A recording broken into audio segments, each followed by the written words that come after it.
오늘 함께 나누실 하나님의 말씀은 에베소서 2장 19절부터 22절까지의 말씀입니다. 에베소서 2장 19절부터 22절까지의 말씀, 제가 한 절, 우리 성도님들이 한 절씩 교독하도록 하겠습니다. 그러므로 이제부터 너희는 외인도 아니요 나그네도 아니요 오직 성도들과 동일한 시민이요 하나님의 권속이라.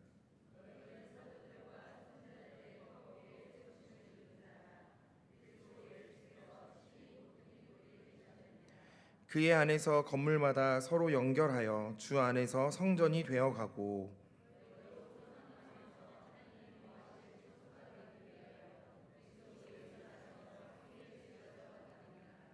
아멘. 말씀을 위해서 잠시 기도하겠습니다.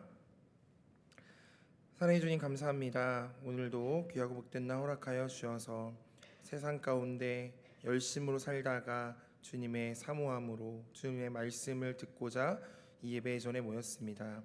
주님, 이 연약한 저희들의 삶 가운데 온전히 주님 베풀어 주시는 은혜로 승리하며 살아가는 우리 모든 성도들의 삶이 될 수 있도록 주님 함께하여 주시옵소서. 주님, 연약한 종이 주님의 말씀을 대언할 때 모든 성도들이 듣는 마음으로 아멘하게 하시고 이 말씀을 들고 삶의 자리에서 주님이 주시는 사명을 잘 감당하는 우리 합동교회 모든 성도들의 삶이 될 수 있도록 주님 함께하여 주시고 역사하여 주시옵소서. 언제나 사랑이 많으신 예수님의 이름으로 기도드립니다. 아멘. 할렐루야. 오늘도 이 말씀의 자리, 예배의 자리에 오신 우리 성도님들 한 분 한 분을 주님의 이름으로 환영하고 축복합니다.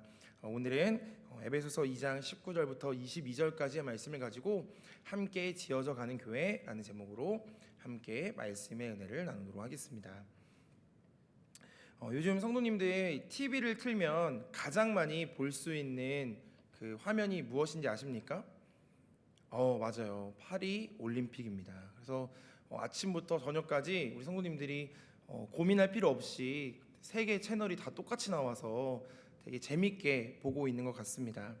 그래서 잘하는 선수들 보면서 참 행복하고 기쁜 시간들을 우리 대한민국 국민들이 보내고 있는 것 같습니다. 제가 인터넷 기사를 보다가 어떤 종목에 대한 글을 보게 되었습니다. 그 종목에 대한 글이에요. 한국 팀을 제일 늦게 만나는 팀이 은메달을 따는 경기. 세트당 똑같이 쏘지만 결국에는 한국이 우승하는 경기. 네, 어떤 종목인지 아십니까? 네, 맞아요. 양궁입니다. 그러니까 우리가 너무나도 잘 아는 이 양궁은 지금 이번에 파리 올림픽에서도 모든 종목을 금메달을 따는 성과를 이뤘습니다. 그래서 사람들이 올림픽에서 금메달 따는 것보다 우리나라 국가대표가 되는 것이 더 어렵다라고 말할 정도였습니다. 그래서 어떤 기자가 이번에 해설로 참여했던 기보배 선수에게 물어본 거예요.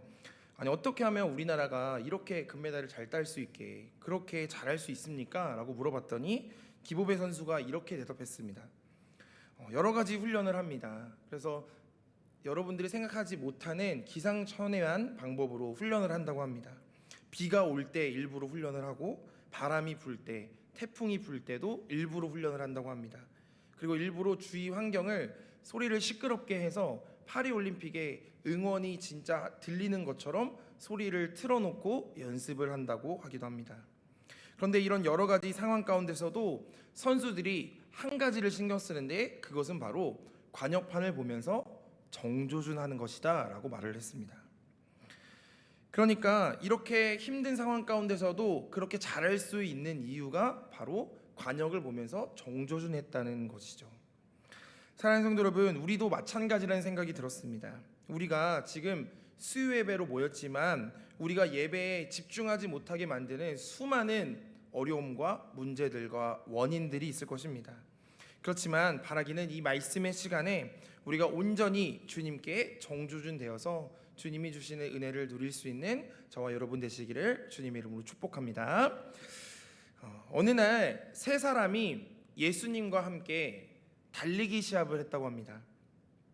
그런데 세 사람이 이제 예수님과 함께 이제 4명이 달린 거죠. 예수님과 열심히 달리기 시합을 했는데 한 사람은 예수님보다 조금 더 빨리 들어가서 1등을 차지했다고 합니다. 그리고 두 번째 사람은 예수님이랑 결승선에 동시에 들어가게 된 거예요. 그리고 세 번째 사람은 예수님보다 조금 늦게 들어가서 꼴찌를 하였습니다. 자, 이제 올림픽처럼 시상식이 열렸어요. 그래서 예수님이 이 세 사람에게 내가 너희들에게 시상을 하겠다라고 말씀하셨대요. 그러면서 다음과 같은 상을 주었습니다. 예수님보다 먼저 들어온 사람에게는 주님의 길을 예비하는 자라는 상을 주었대요. 그리고 예수님과 같이 들어온 사람에게는 주님과 동행하는 자라는 상을 주었다고 합니다.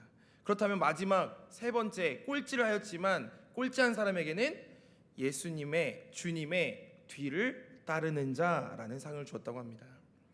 모두가 칭찬을 받았습니다. 이유가 무엇일까요? 모두가 예수님과 함께 그 달리기 시합에 참여하였기 때문입니다.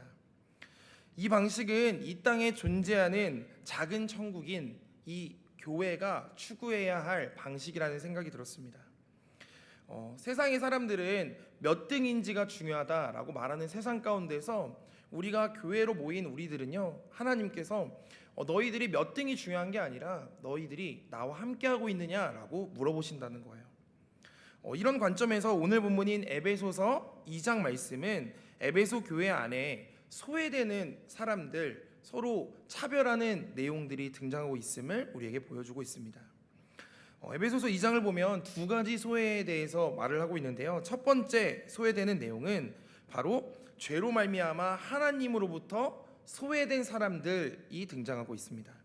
그리고 두 번째는 죄로 말미암아 하나님으로부터 소외된 사람들끼리, 그러니까 서로 사람들끼리 소외하는, 차별시키는 장면이 등장하고 있다는 거예요.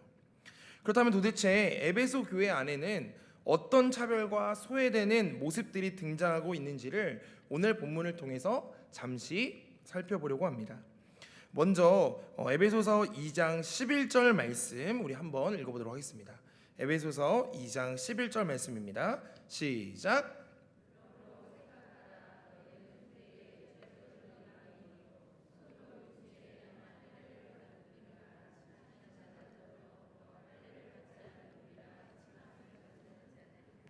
아멘. 자, 2장 11절 말씀 보면 여기서 말하는 너희는 이라고 하는 사람들은 이방인들을 말합니다. 그러니까 지금 사도 바울은 지금 유대인들과 이방인들이 사이가 안 좋은 것, 서로 차별하고 소외시키는 것을 말하고 있는 거예요. 같이 에베소 교회 안에 있으면서도 유대인들과 이방인들이 서로 사이가 좋지 않음을 우리에게 말하고 있는 것입니다. 얼마나 사이가 안 좋은지를 서로 부르는 호칭을 통해 알 수 있습니다. 지금 이방인들은요, 유대인들을 향해서 할례를 받은 무리라고 했습니다. 그러니까 할례를 받은 그 할례당이다라고 사람들이 불렀다는 거예요.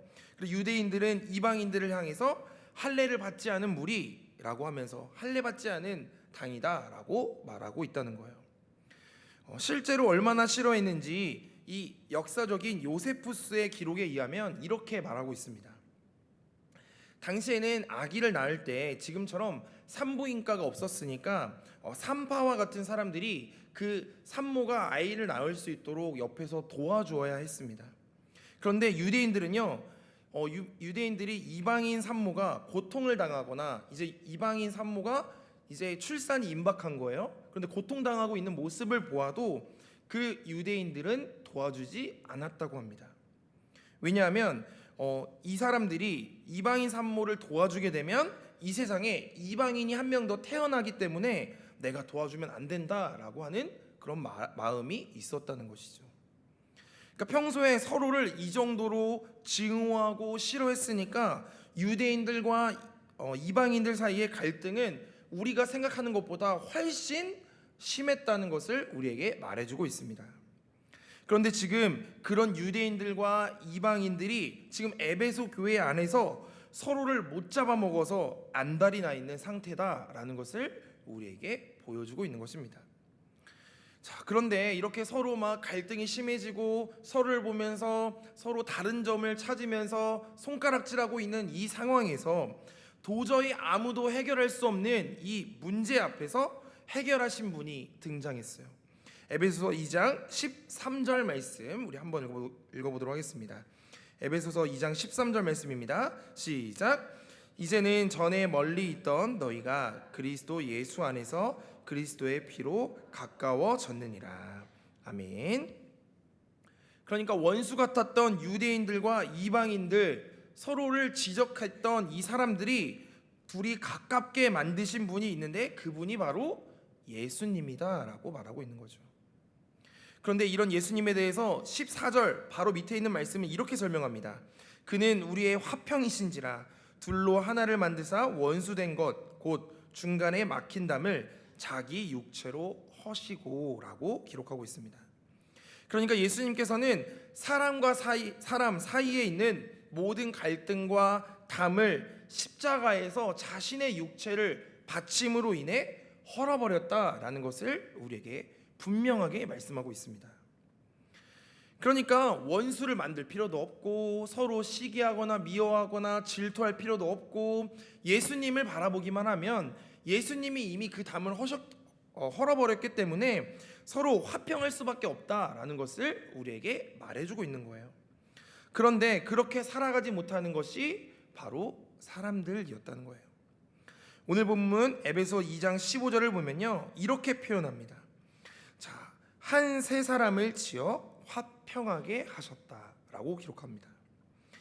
이 15절 말씀에서 한 세 사람을 지었다라고 하니까 어떤 한 사람이나 개인을 생각할 수도 있는데 말씀을 보면 한 세 사람을 어떻게 지었나라고 기록하고 있냐면 이 둘로 자기 안에서 지었다라고 표현하고 있습니다.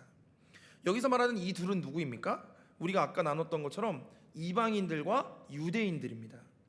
그러니까 이 이방인들과 유대인들이 서로 다른 이 사람들이 예수님 안에서 새로운 사람이 되어 화평하게 되었다라는 것을 보여주고 있는 것입니다.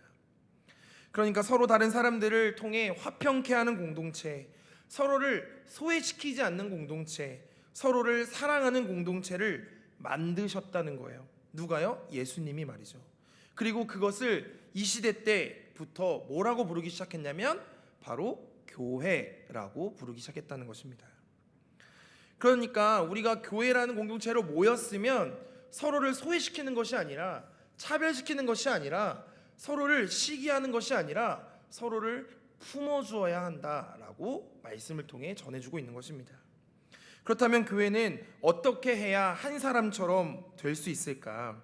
사도 바울은 오늘 말씀을 통해서 건축에 비유하면서 세 가지의 방법을 우리에게 말해주고 있는데요. 저는 오늘 이 세 가지의 방법을 간단하게 살펴보려고 합니다. 첫 번째 방법은 바로 터를 잘 잡아야 한다라고 우리에게 말해주고 있습니다. 집을 건축할 때 제일 먼저 잘해야 되는 것은 무엇이냐면 바로 터를 잘 잡는 것입니다. 집안이 불안하거나 자리가 안 좋은 곳보다는 안정적인 곳, 튼튼한 곳에 집을 지을 수 있어야 한다는 것이죠. 그래서 이것과 비유해서 사도 바울은 에베소서 2장 20절 말씀에 이렇게 기록하고 있습니다. 우리 20절 말씀 우리 다시 한번 읽어보도록 하겠습니다. 20절입니다. 시작.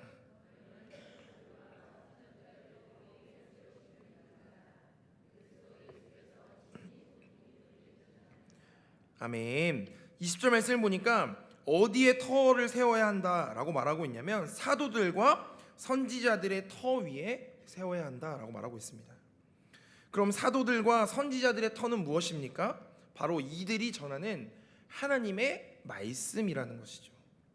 그러니까 교회가 화평하게 되는 법, 교회가 든든하게 세워지는 것, 이 방법이 무엇이냐면 어떤 사람의 관념이나 사람의 생각이나 그런 것들에 터를 잡는 것이 아니라 하나님의 말씀이 기초가 되어서 말씀 위에 세워질 때 교회가 화평하게 된다라는 것을 말해주고 있는 것입니다. 그러니까 우리가 어떤 생각이 들었을 때, 나의 의견이 들었을 때 이것을 주장하기에 앞서서 이것이 하나님의 말씀 위에 서 있는지를 점검해 보아야 한다는 거예요. 그래서 하나님 말씀에 점검해 볼 때 하나님 말씀에 터를 세울 때 교회가 든든히 세워질 뿐만 아니라 화평하게 된다라는 것을 우리에게 전해주고 있는 것입니다. 자, 이렇게 하나님의 말씀 위에 터를 세웠습니다. 그렇다면 집 짓는 것이 끝났나요? 아니죠. 그 다음에는 무엇을 해야 할까요? 오늘 본문은 두 번째로 이렇게 이야기하고 있습니다. 바로 기초를 잘 잡아야 한다라고 말하고 있어요. 이 당시 때 집을 지을 때는요, 우리가 지금 하는 것처럼 철근이나 콘크리트를 까는 것은 없었습니다. 그래서 흔들리지 않는 건물을 짓기 위해서 어떻게 했느냐, 바로 이 토지 위에 사각형 끝에 모서리 네 군데에다가 큰 돌, 바로 모퉁이 돌을 잘 세워야 한다는 것을 우리에게 말해주고 있습니다. 모퉁이 돌이 중심이 되고 기준이 되어 그 집이 안정적으로 세워질 수 있도록 우리에게 알려주고 있다는 거예요. 그러면 교회의 모퉁이 돌은 무엇입니까? 우리가 조금 전에 읽었던 에베소서 2장 20절 말씀을 보면 모퉁이 돌에 대해서 설명하고 있습니다. 자, 너희는 사도들과 선지자들의 터 위에 세우심을 입은 자라. 그리스도 예수께서 친히 모퉁이 돌이 되셨느니라 라고 기록하고 있습니다. 그러니까 바로 예수님께서 친히 교회의 모퉁이 돌이 되셨다는 거예요. 교회가 흔들리지 않고 화평하게 하려고, 든든하게 하려면 예수님이 중심이 되고 예수님이 기준이 되어야 한다라는 것을 말씀을 통해 우리에게 분명하게 전해주고 있는 것입니다. 자, 그러니까 우리가 교회 안에서 화평하게 되는 방법은 다른 것 없다는 거예요. 말씀 위에 있는지, 예수님과 동행하고 있는지, 그것을 살펴보면 화평하게 되어 있는지, 될 수 없는지를 확인할 수 있다는 거예요. 자, 이렇게 하나님의 말씀 위에, 그리고 예수님이 모퉁이 돌이 되었어요. 그렇다면 집이 완성되었나요? 아니죠. 아직 멀었습니다. 마지막 세 번째가 필요한데요, 그것은 바로 벽돌을 차곡차곡 잘 쌓아야 한다는 것입니다. 자, 에베소서 2장 22절 말씀인데요, 우리가 읽었던 오늘 본문 마지막 말씀, 우리 22절 말씀을 한 목소리로 읽어보도록 하겠습니다. 22절입니다. 시작. 너희도 성령 안에서 하나님이 거하실 처소가 되기 위하여 그리스도 예수 안에서 함께 지어져 가느니라. 아멘. 자, 하나님이 거하실 처소가 되기 위하여 예수님과 함께 지어져 가야 하는데, 그것이 누구라고 기록하고 있냐면 오늘 본문 22절 처음 부분 보면 너희도 라고 말합니다. 너희가 누구입니까? 바로 우리를 말하는 거예요. 우리를. 그러니까 우리 모두가 교회와 함께, 예수님과 함께 지어져 가는 존재들이다라는 것을 말씀을 통해 우리에게 전해주고 있는 것입니다. 그런데 오늘 본문 말씀에서 22절을 보면 우리가 주목해야 하는 것은 바로 함께, 예수님과 함께, 그리스도 예수 안에서 함께 지어져 간다라는 것을 주목해 보아야 합니다. 왜냐하면 우리가 교회 안에서 신앙생활 하면서 우리가 신앙생활을 오래 했다고 하고, 그리고 세상 가운데 우리가 많은 것을 누리고 가졌다고 할지라도, 완벽해 보인다 할지라도 누구에게나 연약함이 있고 부족함이 있다는 것을 발견하게 됩니다. 교회 안에서 신앙생활 할 때 그렇게 된다는 거예요. 직분이 아무리 있어도, 오랜 신앙생활을 해도, 세상 가운데 많은 것을 가지고 있어도 우리의 연약함이 나타날 때가 너무나도 많다는 것입니다. 그러니까 교회 안에서 우리가 신앙생활 한다는 것은 나 혼자 신앙생활 잘하면 되지, 나 혼자 예배드리고 정말 예수님과 동행하면 되지가 아니라 함께 지어져 가야만 교회가 온전히 세워질 수 있음을 말씀을 통해 전해주고 있는 것입니다. 그래서 우리는 생각합니다. 저런 연약함이 있어, 저런 부족함이 있어, 안 된다고 말해요. 그런데 주님의 관점은 조금 다르다는 거예요. 우리가 연약하기에, 우리가 부족하기에, 그래서 돕는 사람들, 함께 지어져 갈 수 있도록 교회라는 공동체를 만들어 놓았다는 것입니다. 제가 우리 탑동교회에서 아동부를 맡은 지 벌써 이제 6년째가 돼가고 있습니다. 그래서 참 신기하기도 한데요, 6년째 제가 이제 매년 성경학교를 준비하면서 분명해지는 것이 있는데요, 그것은 바로 제가 할 수 있는 것이 있고 할 수 없는 것이 있다는 것을 제가 깨달았다는 것입니다.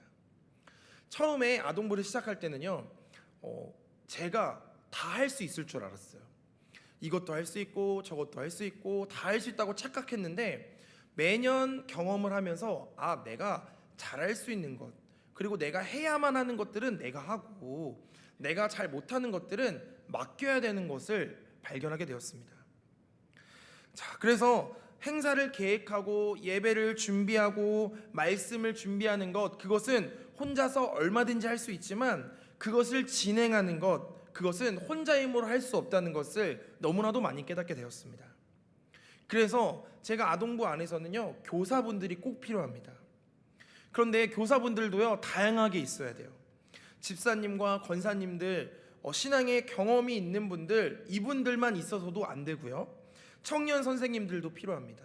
청년 선생님들이 에너지 역할이 되어서 행동 대장이 되어서 앞에서 막 이렇게 분위기를 이끌어 줄 때 경험과 함께 잘 어울려질 수 있다는 거죠. 그런데 이렇게 우리가 열심으로 섬기고 준비했지만 또 필요한 것이 있습니다. 무엇입니까? 바로 정말 그 행사에, 그리고 그 예배에 참여하는 아이들이 필요하다는 거예요. 행사나 예배에 잘 참여해 주지 않으면 아무런 소용이 없다는 것을 발견하게 되었습니다. 그러니까 우리가 교회 안에서 신앙생활하는 사람들이 나만 잘하면 되지 라고 생각할 수 있지만, 우리가 부족하기에, 우리가 연약하기에, 우리가 넘어질 수 있기에 우리에게는 돕는 사람들, 함께 할 수 있는 사람들, 교회라는 공동체를 주셨고, 그리고 가정을 주셨고, 속회를 주셨고, 성교회를 주셨다는 것을 우리는 기억해야만 한다는 것입니다. 사랑하는 성도 여러분, 오늘 이 말씀을 묵상하면서 지금까지 신앙생활, 그리고 주님 앞에 나아가는 것 나 혼자 힘으로 할 수 있다고 혹시나 생각하셨다면 다시 한번 말씀을 통해 묵상하면서 주님, 나에게 함께 할 수 있는 속회와 성교회와 가정과 우리 탑동교회를 주셨음을 감사함으로 주님 앞에 고백할 수 있는 저와 여러분이 되시기를 주님의 이름으로 축복합니다. 자, 이제 이야기 하나를 하고요, 말씀을 마치려고 합니다. 제가 이 멘트를 할 때 성도님들 표정이 되게 많이 밝아진다는 것을 느낍니다. 자, 어느 한 목사님이 젊은 시절 몸을 불사르는 열정으로 교회를 잘 세워서 목회를 하셨다고 합니다. 그런데 이 목사님께서 이제 열심히 목회를 하시다가, 젊은 날 열심히 사역을 하시다가 나이가 드시면서 이제 몸이 점점 안 좋아지고 기력이 쇠하여지게 된 거예요. 자, 그렇지만 아직은 나는 다 할 수 있다라고 생각하면서 혼자 힘으로 할 수 있다라고 하면서 말씀을 보통은 막 큰 교회들은 나눠서 하잖아요. 그런데 혼자서 새벽부터 1부, 2부, 3부, 오후 예배까지 목사님이 혼자서 다 하게 된 것입니다. 자, 새벽에는 괜찮았어요. 1부에도 괜찮았어요. 2부에도 괜찮았습니다. 그런데 이제 점심을 먹고 오후 예배 위에, 강대상 위에 있는 의자에 이렇게 앉게 되신 거예요. 자, 이렇게 예배를 기다리면서 의자에 앉았는데 얼마나 에너지가 예전 같지 않았던지 목사님께서 의자 위에서 깜빡 잠이 드신 겁니다. 자, 너무 깊이 잠이 들어서, 그런데 목사님이 교묘하게 이렇게 의자에 앉아서 잠이 드셨기 때문에 그것을 아는 부목사님이나 성도님들이 아무도 그 사실을 알지 못했어요. 그런데 어떻게 됩니까? 예배의 순서는 평소대로, 계획대로, 그대로 진행이 되고 있는 거예요. 그래서 그날따라 이제 찬양이 끝나고 이제 사회를 보시는 부목사님이 올라와서 사회를 보신 겁니다. 그리고 나서 예배의 순서를 맡은 대표 기도가 끝났어요. 그리고 성경 봉독도 끝났습니다. 그리고 성가대의 찬양도 끝났어요.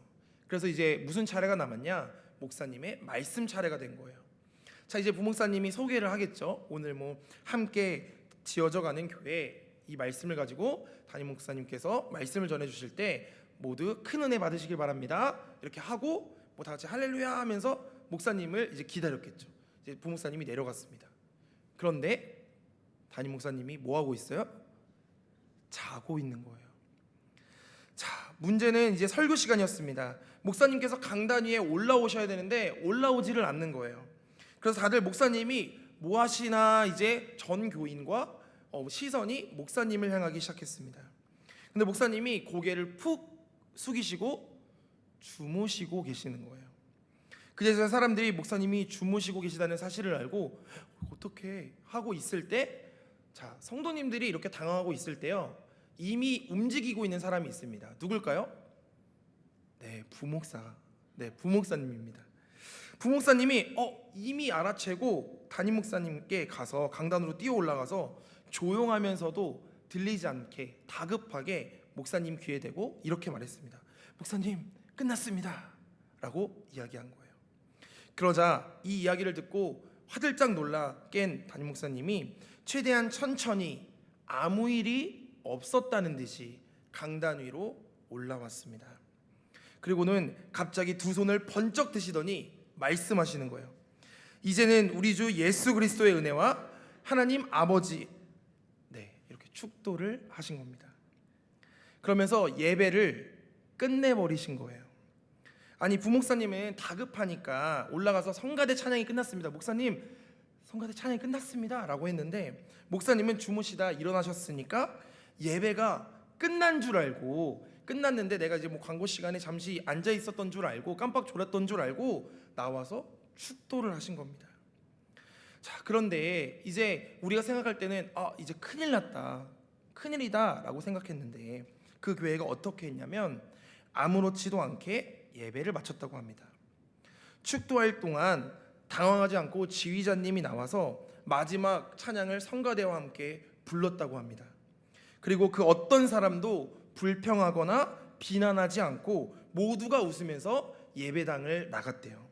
그러면서 목사님이 예배 끝나고 서 있을 때 모두가 인사한 거예요. 목사님 은혜 받았습니다 라고 인사하면서 나갔다고 합니다. 물론 예배가 시작한 지 20분도 안 돼서 끝났어요. 왜냐하면 말씀도 안 했고 목사님 말씀 시간에 올라와서 축도를 하고 끝내신 거예요. 그런데 사람들이 우르르 내려오는 바람에 식당이나 주차장이 난리가 난 겁니다. 왜냐하면 이미 주차 요원이나 식당 섬기미들이 준비를 하고 있어야 되는데 준비도 안 된 상태에서 예배가 끝났으니까 말이죠. 자, 그런데도 이야기를 듣고서 성도들이 하나같이 하는 얘기가 예배 잘 드렸다 라고 이야기했다고 합니다. 성도님들, 제가 혹시나 나중에 이런 실수를 하더라도 잘 봐주십시오 라고 해서 이야기를 드리는 것이 아닙니다. 저는 이 이야기처럼 우리가 신앙생활하는 우리 탑동교회가 이런 교회가 되기를 소망해 봅니다. 우리 모두가 다 함께 예수 그리스도의 집을 지어가는 교회, 말씀으로 터를 세우고 주님의 말씀으로 기초를 세우는 교회, 모퉁이 돌이 되는 주님과 동행하는 교회, 기쁜 일에 함께 웃어주고 슬픈 일에 함께 울어주는 교회, 이런 교회가 우리 탑동교회가 되기를 주님의 이름으로 축복합니다. 그리고 이런 성도님들이 되기를, 우리 탑동교회 성도님들이 되기를 주님의 이름으로 축복합니다.